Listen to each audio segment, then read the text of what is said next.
Bonjour, je suis Rebecca McLaughlin-Eastham depuis Dubaï. Bienvenue dans cette édition spéciale de Business Line. Nous nous intéressons aujourd'hui à un tout nouveau quartier en construction dans le désert des Émirats arabes unis. Le site de l'Expo 2020 ouvrira ses portes dans un an. L'exposition universelle à Dubaï sera la première à se dérouler au Moyen-Orient. Elle devrait contribuer à hauteur de plus de 33 milliards de dollars à l'économie émirati. Les organisateurs espèrent attirer près de 12 millions de visiteurs étrangers.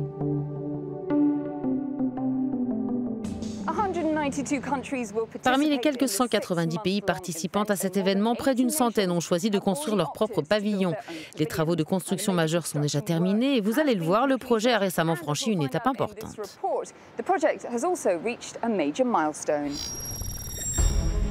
En septembre, environ 800 experts de la construction se sont réunis pour une mission unique, mettre en place la dernière pièce du dôme Al Wasl, l'épicentre de l'Expo 2020, un treillis en acier bombé de 130 mètres de large et plus de 60 mètres de haut.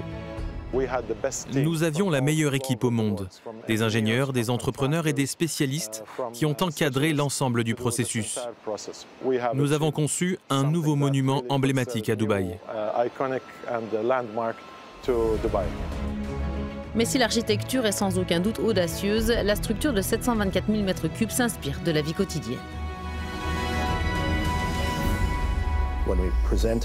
Lorsque nous avons présenté le projet, nous l'avons défini comme notre salon pour l'expo, une pièce à vivre avec une typologie de jardin intégrant une structure de cette envergure. Je pense que c'est vraiment unique et très rare.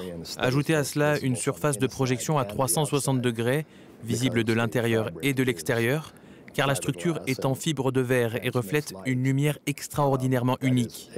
La technologie sous-jacente est spéciale, cela n'a jamais été fait auparavant. Et le projet, à ce jour, est en deçà du budget qu'HSBC avait précédemment évalué à 6,2 milliards d'euros. Si certaines villes hôtes de l'exposition universelle n'en ont pas toujours perçu suffisamment les bénéfices à long terme, Dubaï pourrait faire exception.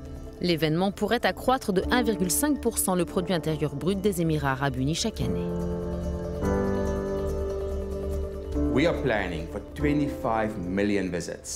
Nous prévoyons 25 millions de visiteurs, ce qui concrètement équivaut à recevoir, sur une période de 6 mois, toute la population d'un pays comme l'Australie.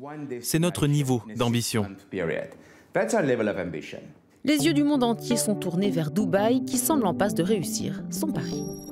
Dubaï nourrit de grandes ambitions en ce qui concerne l'Expo 2020, mais quels sont les avantages commerciaux pour les pays participants? Nous nous sommes entretenus avec le commissaire général néo-zélandais de l'événement, son pays Paris Gros. Sur l'Expo, il nous explique pourquoi. Clayton Kimpton, merci beaucoup de nous avoir rejoints. 192 pays seront présents à Dubaï lors de l'Expo 2020. Comment la Nouvelle-Zélande va-t-elle se démarquer? Nous nous considérons comme créatifs et innovants, à la recherche de solutions pouvant répondre aux problèmes auxquels notre monde est confronté. Le riche patrimoine et l'histoire de la Nouvelle-Zélande sont aussi explorés à travers ces thèmes. C'est vrai, nous avons veillé à ce que nos peuples autochtones, les Maoris, et les valeurs qu'ils véhiculent soient au cœur de nos activités. Nous ne sommes pas seulement un pays qui se soucie de l'environnement. Nous voyons que l'environnement et les gens sont inextricablement liés. Et veiller les uns sur les autres sera bénéfique pour les générations futures. Vos plus grands partenaires commerciaux sont l'Amérique du Sud, l'Australie et le Japon. Quelle portée un événement tel que l'Expo peut-il avoir sur le long terme? Le commerce est extrêmement important pour la Nouvelle-Zélande. Et bien que les pays que vous avez mentionnés, en ajoutant la Chine et les États-Unis, soient de très grands partenaires commerciaux, nous ne mettons pas tous nos œufs dans le même panier. Les Émirats arabes unis sont votre 10e partenaire commercial. Comment envisagez-vous de développer cette relation?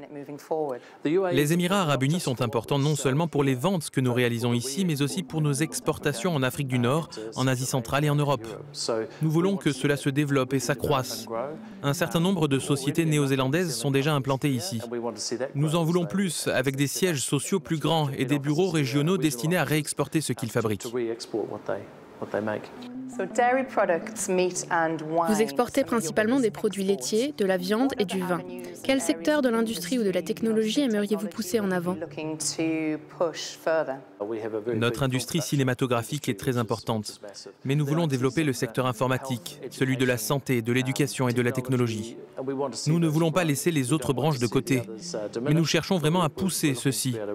Nous croyons que la Nouvelle-Zélande propose des solutions étonnantes qui sont bénéfiques non seulement pour nous, mais aussi pour le monde. Et c'est ce que nous allons apporter à l'Expo 2020. Organiser une exposition mondiale, c'est aussi œuvrer pour un héritage durable. La durabilité dans l'investissement est donc depuis le premier jour le fil conducteur de ce projet. À l'issue de l'exposition universelle, le site qui couvre près de 5 km² au sud de Dubaï sera réaménagé et deviendra le District 2020. Une ville à part entière à la pointe de la technologie qui accueillera des dizaines d'entreprises. Nous construisons un site qui, à sa naissance, accueillera un événement, puis qui sera transformé en un écosystème réunissant start-up, grandes entreprises, conglomérats et centres de recherche et développement, afin de créer un environnement similaire à celui de la Silicon Valley. Le site de l'expo est en cours de construction dans une zone franche, une zone dotée de sa propre juridiction, permettant ainsi aux entreprises internationales de s'y installer plus facilement. Actuellement, l'immobilier, la logistique, les voyages et l'éducation sont les secteurs les plus importants qui stimulent la croissance à Dubaï et dans les Émirats arabes unis. Dans l'avenir, ils garderont toute leur importance, mais nous devrons aussi inclure d'autres industries, telles que l'intelligence artificielle, le big data et l'Internet des objets. Expo Live donne de la visibilité aux innovateurs mondiaux. Ce programme de 90 millions d'euros soutient des projets créatifs qui défendent la durabilité et colle au thème de l'exposition « Connecter les esprits, créer l'avenir ». Il faut préparer l'avenir et veiller à ce que cette expo, qui va durer 6 mois, mette aussi en évidence l'importance de vivre une vie durable, que les gouvernements arrivent à des politiques durables, que les entreprises tendent vers des pratiques commerciales plus durables. Cela va du plastique à la façon dont nous construisons un site jusqu'à la manière dont nous gérons une ville grâce à leur technologie. Nombre d'investisseurs se sont déjà engagés à lancer des projets de financement en lien avec l'Expo 2020 et l'idée d'héritage durable qu'elle véhicule. Siemens, par exemple, a décidé d'implanter son hub logistique mondial ici, à District 2020, après l'événement.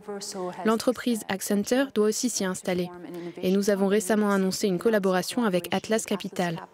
Nous continuons, dans le cadre de notre stratégie d'héritage de District 2020, à dialoguer avec les marchés et les entreprises afin de leur permettre de s'installer ici. Les expositions universelles sont organisées tous les 5 ans. L'Expo 2020 à Dubaï commencera le 20 octobre de l'année prochaine et se poursuivra jusqu'au 20 avril 2021. C'est tout pour cette édition spéciale de Business Line avec moi, Rebecca McLaughlin-Istam. On se retrouve prochainement pour une sélection de nouvelles histoires consacrées aux affaires et aux investissements dans le monde. À bientôt.